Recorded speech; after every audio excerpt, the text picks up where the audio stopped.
কোথাও গেলে না এই টুকটাক ভিডিও করার যে আমার অভ্যেসটা বা ছবি তোলার অভ্যেসটা, এটা আমার মা একদম পছন্দ করে না। কিন্তু আজকে এই ভিডিও করার জন্যই আমার একটা জিনিস আমি ফিরে পেলাম, তো সেই গল্পটাই তোমাদের সাথে শেয়ার করব। Hello everyone, welcome back to my channel. আজকে সকাল সকাল স্নান করে ভাত টাত খেয়ে গুছিয়ে নিয়েছি, আর আমরা তিনজন বেরোবো হচ্ছে বিয়ের জন্য কেনাকাটি করতে। অনেকদিন আগেই আমার যাওয়ার কথা ছিল, এটা গতকাল আগে যাওয়ার কথা ছিল, কিন্তু আমি হট করে পড়ে গিয়ে আমার পায়ে চোট লাগার জন্য আমি যেতে পারলাম না সেদিন। তো এখানে আমরা চলে এসেছি নগরক্রায় বাজার করতে। এই দোকান থেকে আমি ছোটবেলা থেকেই জামা কাপড় কিনি। তো এখানে অনেকগুলো বেনারসি দেখিয়েছিল, 3-4টে মতো, বেশি কালেকশন এদের ছিল না। আমার একটাও পছন্দ হয়নি, খুবই জঘন্য কালার ছিল।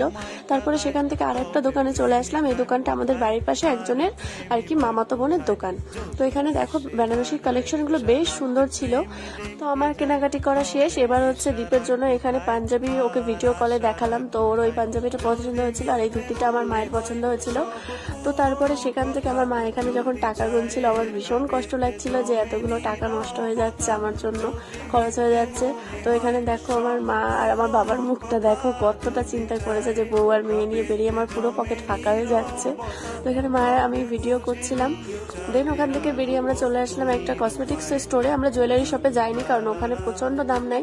তো এই যে বাটারফ্লাই যে চোকারটা দেখলে না, ওই চোকারটা আমার পছন্দ হয়েছিল। তো সেখান থেকে আমার মা এই পলাটা কিনলো, আর আমি যাবতীয় যা যা লাগে সেগুলো আর কি কিনছিলাম।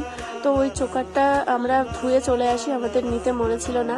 আর আমাদের বাড়ি থেকে নগরক্ষ যেতে প্রায় 1.5 ঘন্টা মতো টাইম লাগে বাইকে। তো এই দেখো এখানে আমার কানেরটা নিয়ে আমার মা হাসাহাসি করছিল যে এখন টিভিতে যে ইনোর অ্যাড দিচ্ছে সেই লজেন্সের মতন লাগছে এই কানেরটা। তো তারপরে সেখান থেকে এই যে আমি বাড়ি এসে দেখলাম ঠাম্মা চিকেন কেটে রেখেছে, আবার পিষিয়ে দিয়ে গেছিল। তারপরে সেখান থেকে খেয়ে দিয়ে আমি রেডি হয়েছিলাম। তো ভাবলাম যে শাড়িটা দিয়ে আসি, আর ব্লাউজ পিসটা কাটাতে হবে, আর শাড়ির পার পিকো টিকো যেগুলো হয় এগুলো করতে হবে। তো সেখান থেকে চলে আসলাম, তখন প্রায় 4:30 বেজে গেছিল। দেন এখানে দেখো আমাদের গায়েঘাটা সেদিন ছিল হাট।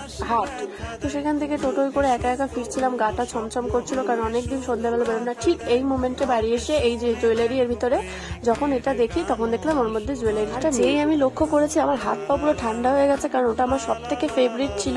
তারপরে মাকে আবার সেই ছবিটা ভিডিওটা দেখিয়ে তারপরে আবার আনতে পাঠালাম। তো ফাইনালি সেটা পেয়েছিল। তো বাই, দেখা হচ্ছে নেক্সট ভিডিওতে।